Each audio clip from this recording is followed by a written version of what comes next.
Bien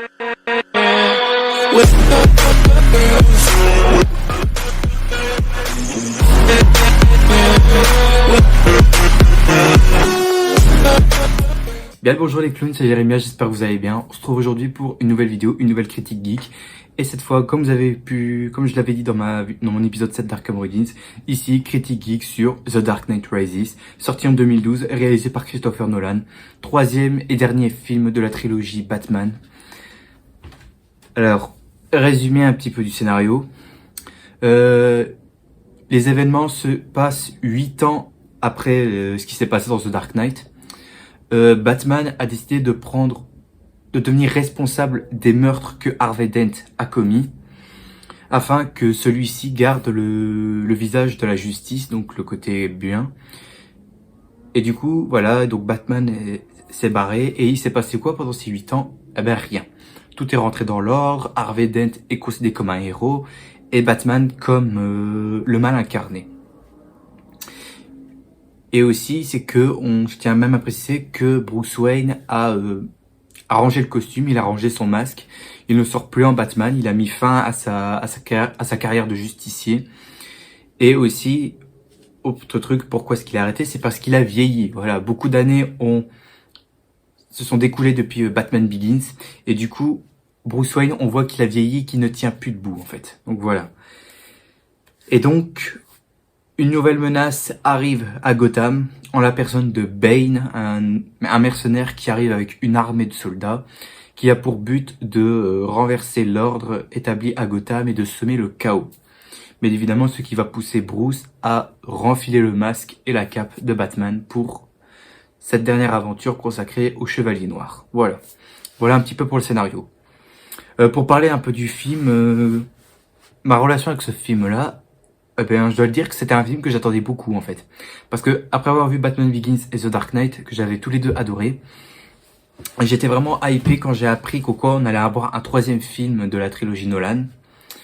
Et donc du coup, je me rappelle à un moment, il y avait à la télé, il y avait un reportage consacré à ce film-là, et même un documentaire consacré à ce film-là, où on voyait un peu des photos de tournage ou quoi que ce soit, on voyait les acteurs parler, ainsi que Christopher Nolan qui parlait, et je me repassais ça en boucle et en boucle, pour avoir pas mal d'informations, et me dire, mais je suis vraiment hypé pour ce film-là. Et j'ai été le voir en 2012, à sa sortie, donc quand j'avais 10-11 ans, j'avais été le voir à sa sortie, et on peut dire que j'ai pris une grosse claque, franchement, j'avais grave kiffé ce film-là, et j'adore encore ce film-là aujourd'hui, puisqu'il fait partie d'un de mes films Batman que je kiffe le plus. Donc voilà, on va aller sans plus attendre parce que j'ai beaucoup de choses à dire. On commence bien évidemment, oula j'ai du mal à parler. On commence bien évidemment aujourd'hui avec les points positifs. Alors déjà, un gros point positif, c'est que c'est tourné en caméra IMAX, c'est-à-dire t'as pas de bande noire en haut et en bas, ni sur les côtés ou quoi que ce soit. Là, c'est en plein écran et je peux dire que tu t'en prends plein la gueule quand tu regardes ça en Blu-ray sur ta télé, t'as le casque et tout, t'es à fond dedans, mon dieu, c'est une claque. C'est une claque. Ensuite, un gros point positif aussi, c'est la musique d'Hans Zimmer.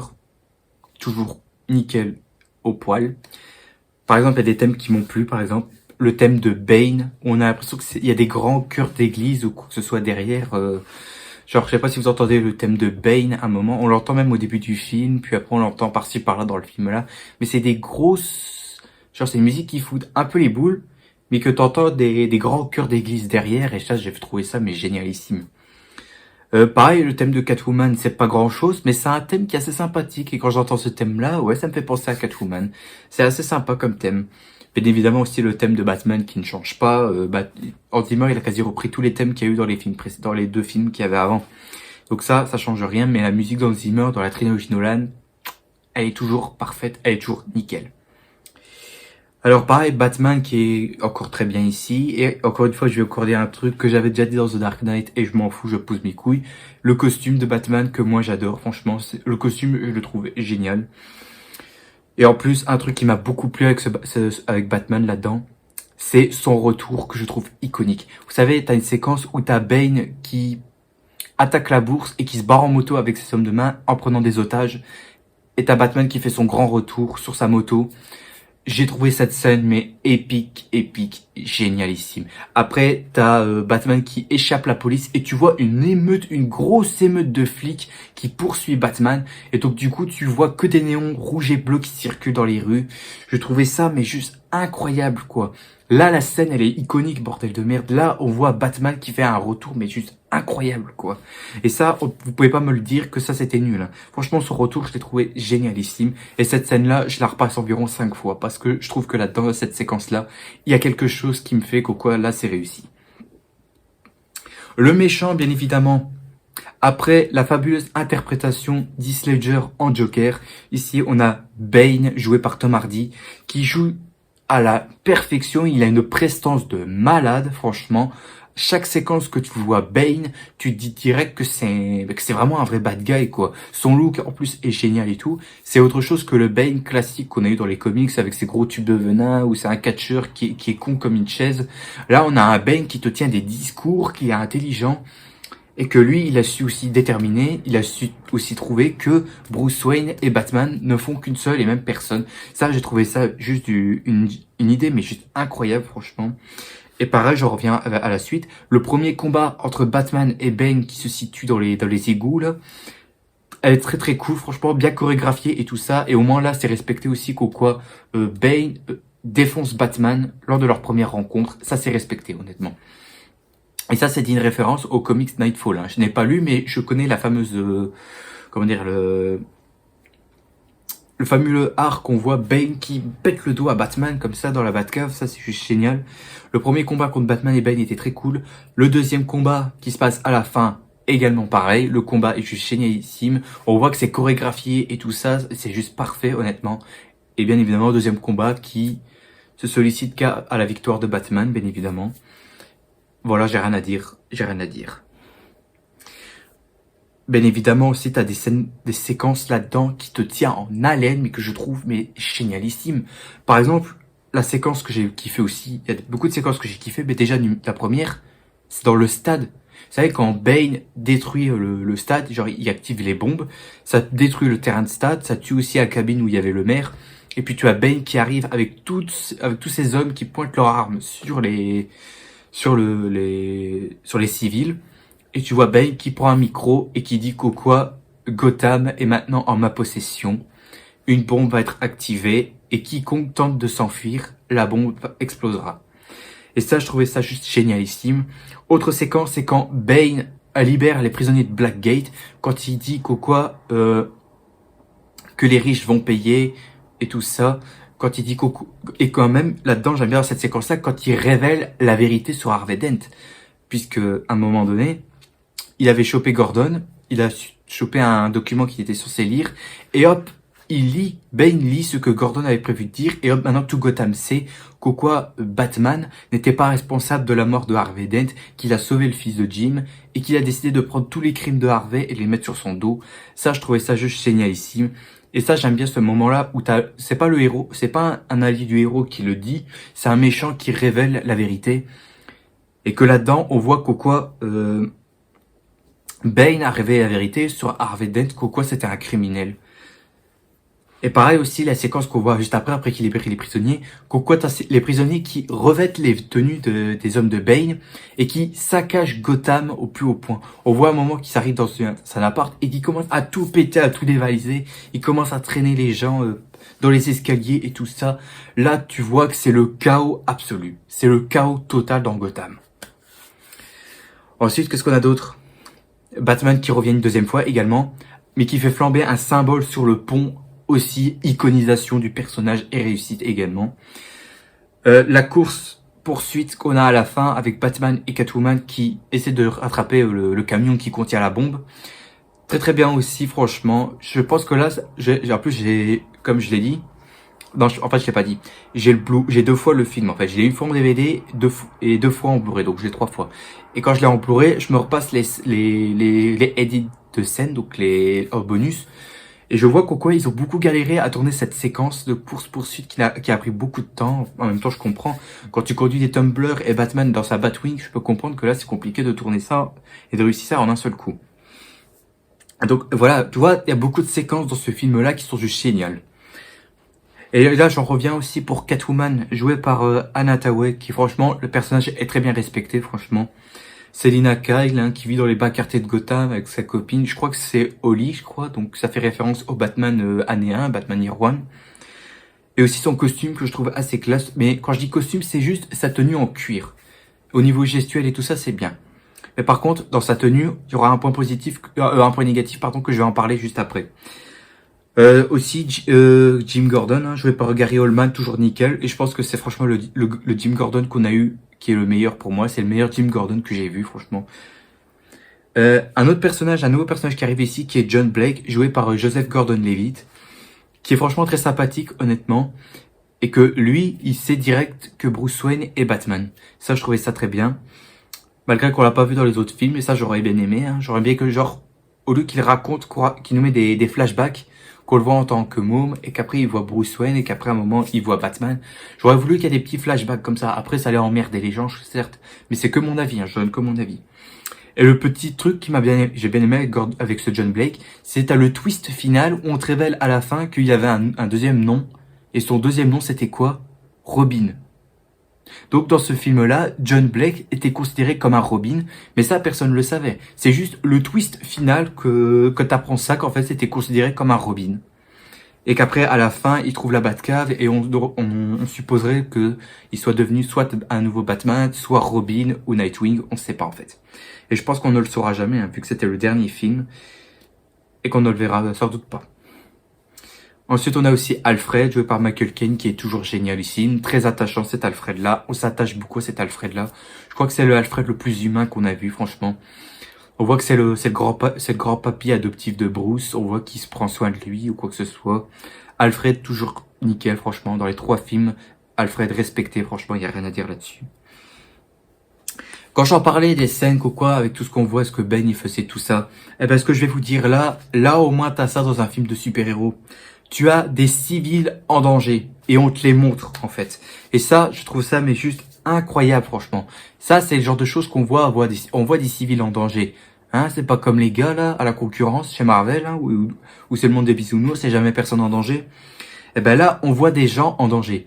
On voit un moment où on pend des civils sur le pont de Gotham, qui est très trash, honnêtement. C'est vraiment horrible de voir ça. Et ça, c'est pas le genre de choses que tu vois dans tous les films de super-héros. On voit aussi des gens qui meurent en marchant sur la glace. Vous savez, quand t'as un gars qui est sur un procès, et en plus c'est Jonathan Crane qui est le juge, il dit l'exil ou la mort, le gars choisit l'exil. Et l'exil, c'est en fait, tu marches sur la glace jusqu'à temps que tu meurs, en fait. Et là, ça, je trouve ça que c'est brutal comme punition.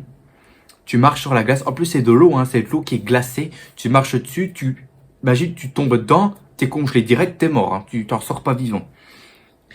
On a aussi des flics qui sont piégés dans les souterrains, puisque, genre, je vous dirai tout à l'heure après avec les points négatifs, quoi, on voit merde, j'ai mal à parler. Des flics en danger, puisqu'on voit qu'ils sont en train de souffrir, puisqu'ils n'ont pas d'eau, n'ont pas à manger, ils n'ont pas de médicaments, qu'à s'ils sont malades ou quelque chose comme ça. Et voilà quoi. Donc tu vois, dans ce film-là, tu as des civils en danger, et ça c'est un film de super-héros. Ça, c'est un film de super-héros que je veux voir. Voir des civils en danger, ce qui pousserait Batman à revenir en fait. Voilà. Et puis la fin, la mort de Batman, qui est assez choquante, puisque Batman se sacrifie quand il est sur sa Batwing et qu'il emmène la bombe loin de Gotham. Cette scène-là, je peux vous dire que quand j'ai vu au cinéma, ça m'a versé une larme. Pour dire Batman se sacrifie pour sauver Gotham. Et aussi, ce qui m'a aussi plus fait pleurer encore, c'est quand tu vois Alfred qui pleure en pensant qu'il a perdu son maître. Ça nous fait pleurer également, ça nous fait verser une larme. Même moi, j'ai senti aussi les larmes qui allaient remonter. Mon Dieu, j'en pouvais plus.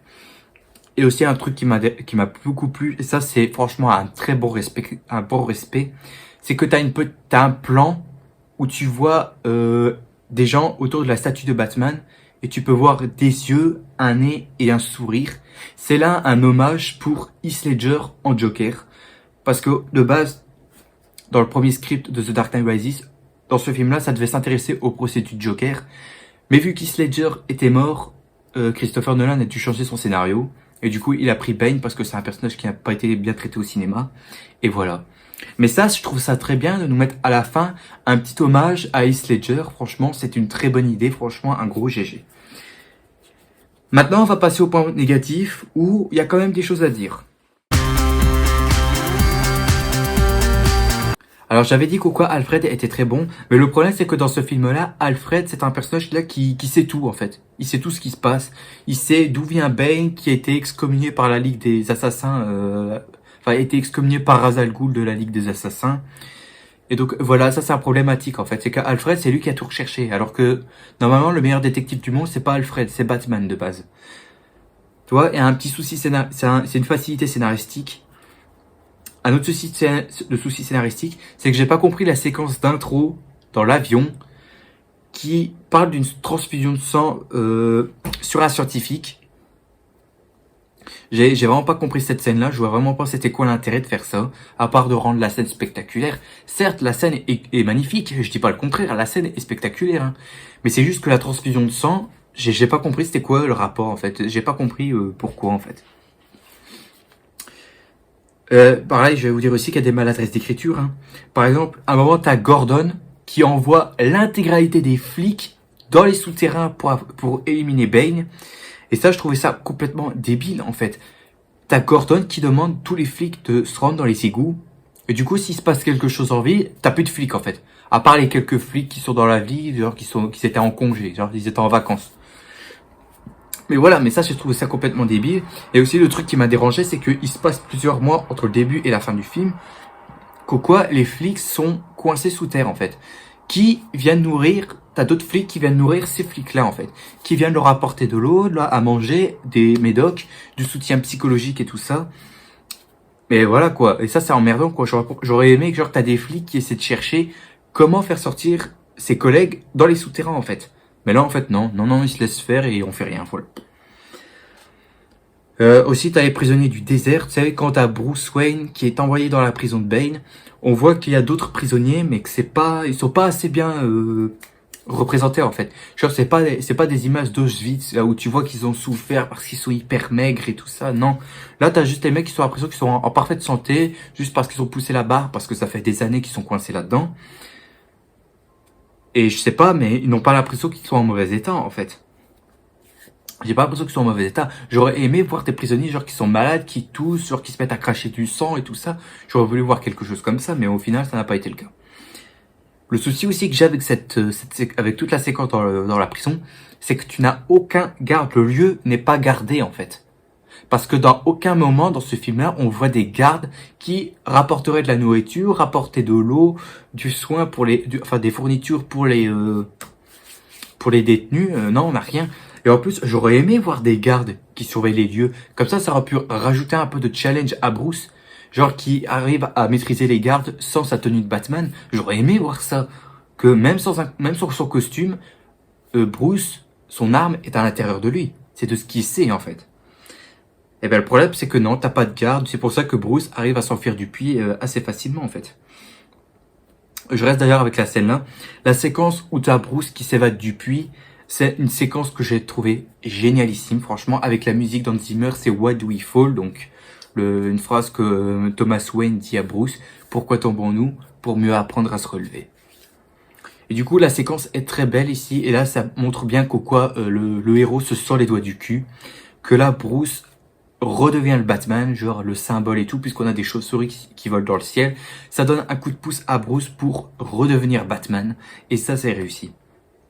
Mais attention, on est dans les points négatifs, hein. J'ai dit que la scène est bien filmée. Le problème, c'est que t'as le saut de Bruce qui est illisible, en fait. Puisque tu vois Bruce qui saute, mais que c'est coupé par un plan des mecs qui regardent comme ça. Et hop, on reprend au moment où Bruce réussit son saut. Du coup, tu vois pas le saut, en fait. Ça, c'est emmerdant, en fait, hein. C'est dommage, hein, parce que t'as des soucis de réalisation, mais qui est juste vraiment dommage, quoi. C'est vraiment dommage. Tu aurais pu nous faire quelque chose de bien, tu vois les détenus qui sont comme ça, et après, Bruce qui saute, hop, on rattrape, et après, et tout ça. Tu vois, t'aurais fait ça, la scène aurait été nickel. Ensuite, on a un petit souci aussi, maladresse d'écriture, parce que ils ne savent toujours pas, y compris Gordon, que Bruce Wayne et Batman ne font qu'un. Je résume un peu dans la trilogie Nolan. Tu as Bruce Wayne qui se barre de Gotham et qui revient 7 ans après. Et quelques semaines après, tu as Batman qui réapparaît. Et concernant la disparition de Batman, Batman disparaît. Et tu as Bruce Wayne qui disparaît en même temps puisqu'il décide de se réfugier dans son manoir. Il ne sort plus. Hein.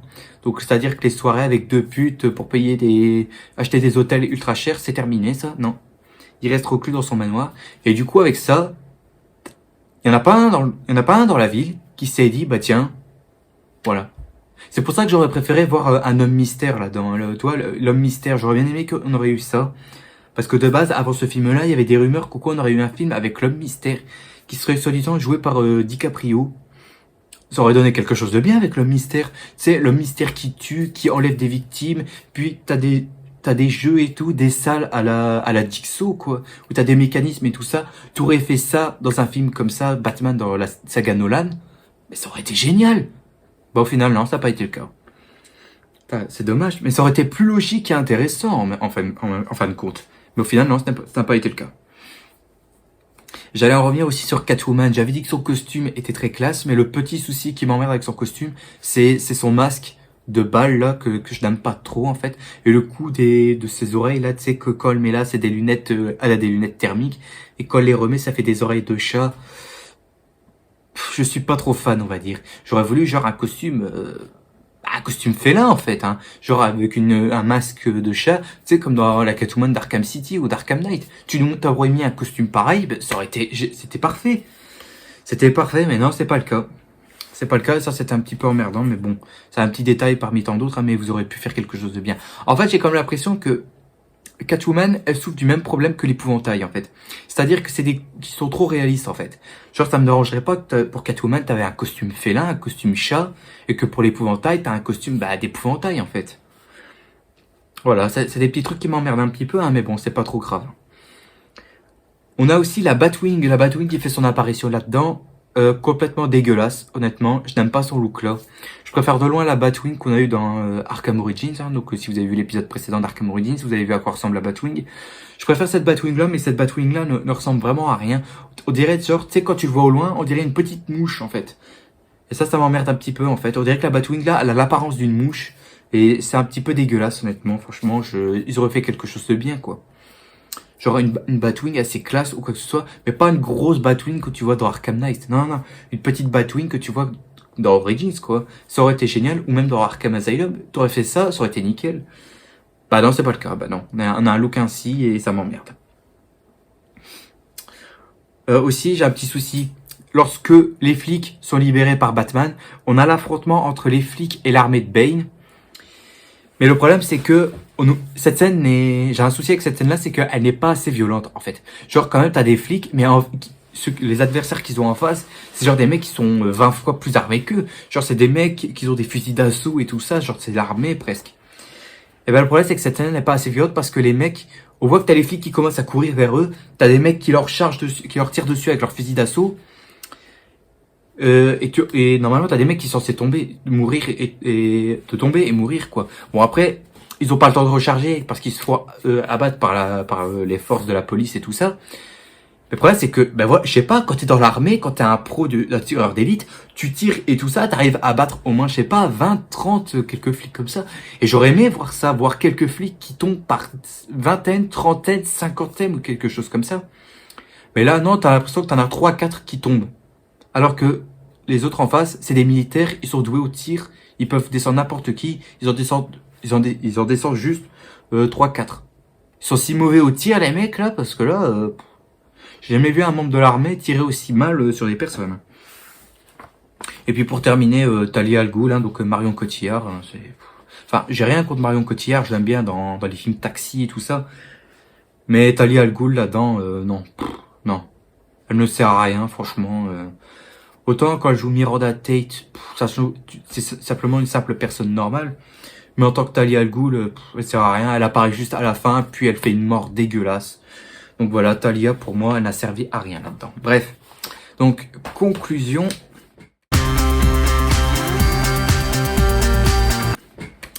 The Dark Knight Rises, qui s'est fait insulter, qui s'est fait chier dessus par tout le monde, par une grosse partie de personnes sur internet, en disant que c'est une merde ou quoi que ce soit, ben, honnêtement, il est pas parfait, il a des défauts, je viens de les relever, mes défauts, sur que moi j'en pense, mais c'est quand même pas un film dégueulasse, c'est un bon film, franchement.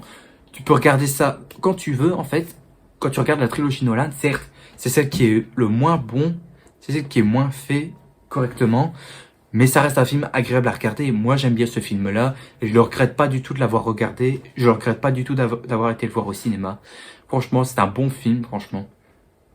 On a beaucoup de choses qui sont bien. L'interprétation de Bane et tout ça. On a un Bane qui est franchement génial. C'est un vrai méchant qui vole un petit peu la vedette au Joker. Enfin, je sais pas trop, hein, parce que le Bane et le Joker dans cette saga-là, moi, j'aime bien. Après, ce n'est que mon avis. Hein. Si vous n'aimez pas, c'est votre choix. Je respecte votre choix, après tout. Enfin, bref. The Dark Knight Rises est très bon, bien évidemment je vous le conseille. Et je vous conseille bien évidemment aussi toute la trilogie Nolan, franchement, parce que ces trois films-là représentent plus Batman pour moi. Ça représente plus Batman. Donc ma note que je mets à The Dark Knight Rises, j'avais un peu hésité avec ma note, parce que j'avais été regarder mes deux autres vidéos, notamment Batman Begins, que je lui avais mis 17 sur 20. The Dark Knight, je lui avais mis 19. Et ben pour Dark Knight Rises, je vais mettre 1,5 point de plus que Batman Begins, à savoir, je vais lui mettre un 17,5 sur 20. Voilà. Pour moi, c'est très bon, ce Dark Knight Rises. Donc, comme vous avez pu le voir en classement avec les notes que j'ai mis, ça fait Dark Knight Rises, Batman Begins. Voilà. Et je pense que c'est comme ça que je fais mon classement, en fait, des films de Nolan. Mais c'est vrai que c'est pas facile quand on me demande de choisir entre un des trois, c'est compliqué. Parce que j'aime ces trois films-là, et voilà. Bref, voilà, si ça vous a plu, ce petit critique geek sur Dark Knight Rises, vous mettez un petit pouce bleu, mais également un abonnement qui fait plaisir. Et on se retrouvera demain pour la Limited Geek sur Teen Titans Trouble in Tokyo. Et donc, ben voilà, Et on se rapproche un peu des 100 abonnés. On n'a pas, pour l'instant, il n'y a pas trop de changements. Malgré que j'étais à 99, ici on est redescendu à 98. Je ne sais pas en quel honneur, mais c'est pas grave, bref. Donc voilà, donc espérons que j'atteins les 100 abonnés pour que je puisse préparer ma vidéo FAQ. Donc sur ce, moi je vous dis à la prochaine. N'oubliez pas le big smile qui fait plaisir et profitez de la vie car elle est importante et ne la gâchez surtout pas. Allez, à plus tout le monde. Salut!